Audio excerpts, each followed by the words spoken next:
সে পরকীয়া করেছে, তার বিধায় কিন্তু তার সাথে ঝামেলা হয়েছে, তার সাথে আমার দ্বন্দ্ব হয়েছে, কিন্তু সে বিষয়টা টেনেছিল যে তার বাবার কারণে আমাকে সে তালাক দিয়েছে। আচ্ছা, তালাক দিয়েছে বুঝলাম, তাহলে সে আমার বাসায় আসলো কেন?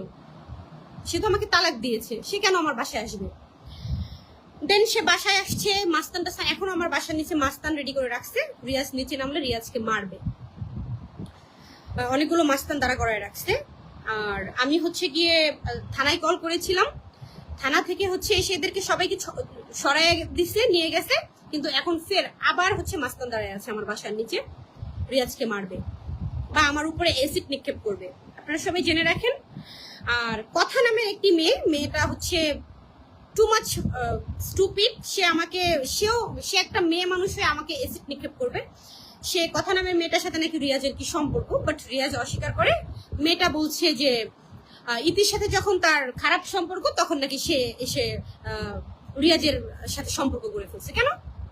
ইতির সাথে তো তার খারাপ সম্পর্ক, তখন তুমি এসে কেন সম্পর্ক করবা?